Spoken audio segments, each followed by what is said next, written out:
السلام علیکم۔ ایک غریب خاندان کی ماں کی تحریر سیدھی دل پہ لگی۔ جب ابا کی تنخواہ کے 350 روپے پورے خرچ ہو جاتے تب اماں ہمارا پسندیدہ پکوان تیار کرتی۔ ترکیب یہ تھی کہ سوکھی روٹیوں کے ٹکڑے کپڑے کے پرانے تھیلے میں جمع ہوتے رہتے اور مہینے کے آخری دنوں میں ان ٹکڑوں کی قسمت کھلتی۔ پانی میں بھگو کر نرم کر کے ان کے ساتھ 1-2 مٹھی بچی ہوئی دالیں سل بٹے پر پیسے مسالے کے ساتھ دیگچی میں ڈال کر پکنے چھوڑ دیا جاتا، حتیٰ کہ مزیدار دلیم سا بن جاتا اور ہم سب بچے وہ دلیم انگلیاں چاٹ کر ختم کر جاتے۔ اماں کے لیے صرف دیگچی کی تہہ میں لگے کچھ ٹکڑے ہی بچتے۔ اماں کا کہنا تھا، کھرچن کا مزہ تم لوگ کیا جانو، اور اماں ایسی سگڑتیں کہ ایک دن گوبھی پکتی اور اگلے دن اسی گوبھی کے پتوں اور ڈنٹلوں کی سبزی بنتی، اور یہ کہنا مشکل ہو جاتا کہ گوبھی زیادہ مزے کی تھی یا اس کے ڈنٹلوں کی سبزی۔ اماں جب بھی بازار جاتی تو غفور درزی کی دکان کے کونے میں پڑی کترنوں کی پوٹلی بنا کر لے آتی۔ کچھ عرصے بعد یہ کترنیں تکیے کے نئے غلافوں میں بھر دی جاتی، کیونکہ اماں کے بقول ایک تو مہنگی روئی خریدو اور پھر روئی کے تکیوں میں جراثیم بسیرا کر لیتے ہیں، اور پھر کترنوں سے بھرے تکیے پر اماں رنگ برنگے داغوں سے شیر گاڑ دیتی۔ کبھی لاڑ آ جاتا تو ہنستے ہوئے کہتی، تم شہزادے اور شہزادیوں کے تو نخرے ہی نہیں سماتے، سوتے بھی شاعری پر سر رکھ کے ہو۔ عید کے موقع پر محلے بھر کے بچے غفور درزی سے کپڑے سلواتے۔ ہم ضد کرتے تو اماں کہتی، وہ تو مجبوری میں سلواتے ہیں، کیونکہ ان کے گھر میں کسی کو سینہ پرونا نہیں آتا۔ میں تو اپنے شہزادے اور شہزادیوں کے ہاتھ سے کپڑے سیوں گی۔ جمعۃ الوداع کے مبارک دن ابا لٹھے اور پھولدار چھینٹ کے 2 آدھے آدھے تھان جانے کہاں سے خرید کر گھر لاتے ہیں۔ لٹھے کے تھان میں سے ابا اور 3 لڑکوں کے اور چھینٹ کے تھان میں سے 2 لڑکیوں اور اماں کے جوڑے کٹتے، اور پھر اماں ہم سب کو سلانے کے بعد سحری تک آپا نصیبن کے دیوار ملے کوارٹر سے لائی گئی مشین پر سب کے جوڑے سیتی۔ آپا نصیبن سال کے سال اس شرط پر مشین دیتی کہ ان کا اور ان کے میاں کا جوڑا بھی اماں سی کے دیں گی۔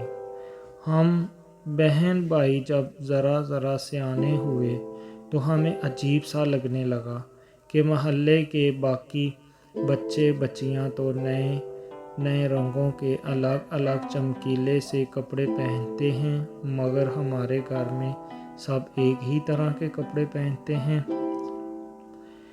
مگر اماں کے اس جواب سے ہم مطمئن ہو جاتے کہ ایک سے کپڑے پہننے سے کنبے میں محبت قائم رہتی ہے، اور پھر ایسے چٹک مٹک کپڑے بنانے کا آخر کیا فائدہ جنہیں تم عید کے بعد استعمال ہی نہ کر سکو۔ چھوٹی عید یوں بھی واحد تہوار تھا جس پر سب بچوں کو ابا 1 روپے کا چاند تارے والا بڑا سکہ دیتے تھے۔ اس کے انتظار اور خرچ کرنے کی منصوبہ بندی میں چاند رات آنکھوں میں ہی کٹ جاتی۔ صبح صبح نماز کے بعد ہم بچوں کی شاپنگ شروع ہو جاتی۔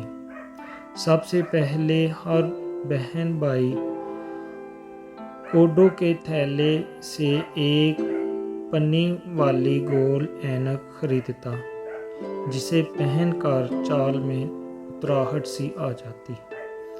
پھر سب کے سب چاندی کے ورق لگی میٹھی املی اس لالچ میں خریدتے کہ رفیق افیمچی ہر ایک کو املی دیتے ہوئے تھیلی جلا کر املی میں سے شعلہ نکالے گا۔ پھر خانہ بدوشوں کے خوانچے میں بھرے مٹی کے کھلونوں اور رنگین کاغذ اور بانس کی لچکدار تیلیوں سے بنے گگو گھوڑے کی باری آتی۔ آخر میں بس اتنے پیسے بچتے کہ سوڈے کی بوتل آ سکے۔ چنانچہ ایک بوتل خرید کر ہم پانچوں بہن بھائی اس میں سے باری باری ایک ایک گھونٹ لیتے اور نظریں گاڑے رہتے کہ کہیں کوئی بڑا گھونٹ نہ بھر جائے۔ پیسے ختم ہونے کے بعد ہم دوسرے بچوں کو پٹھان کی چھری والے بندوق سے رنگین اور مہین کاغذ سے منڈے چوبی کھانچے پر لگے غبارے پھوڑتے بڑی حسرت سے دیکھتے رہتے۔ بندر یا ریچھ کا تماشا بھی اکثر مفت ہاتھ آ جاتا اور اوپر نیچے جانے والے گول چوبی جھولے میں بیٹھنے سے تو ہم سب بہن بھائی ڈرتے تھے اور اس کا ٹکٹ بھی مہنگا تھا۔ بقر عید پر سب کے ہاں قربانی ہوتی سوائے ہمارے، مگر یہاں بھی اماں کے منطق دل کو لگتی کہ جو لوگ کسی وجہ سے دنیا میں قربانی نہیں کر سکتے ان کے بکرے اللہ میاں اوپر جمع کرتا رہتا ہے۔ جب ہم اوپر جائیں گے تو ایک ساتھ سب جانور قربان کریں گے انشاءاللہ۔ ایک دفعہ گڑیا نے پوچھا کہ اماں کیا ہم جلدی اوپر نہیں جا سکتے؟ ہر سوال پر مطمئن کر دینے والی اماں چپ سی ہو گئیں اور ہمیں صحن میں چھوڑ کر اکلوتے کمرے میں چلی گئیں۔ ہم بچوں نے پہلی بار کمرے سے سسکیوں کی آوازیں آتی سنی، مگر جھانکنے کی ہمت نہ ہوئی۔ سمجھ میں نہیں آیا کہ آخر گڑیا کی بات پر رونے کی کیا بات تھی۔ کوئی 6-7 ماہ بعد ایک دن اماں باورچی خانے میں کام کرتے کرتے گر پڑی۔ ابا نوکری پر تھے اور ہم سب اسکول میں۔ گھر آ کر پتہ چلا کہ آپا نصیبن اماں کی چیخ سن کر دوڑی دوڑی آئیں اور پھر گلی کے نکڑ پر بیٹھنے والے ڈاکٹر محسن کو بلا لائیں۔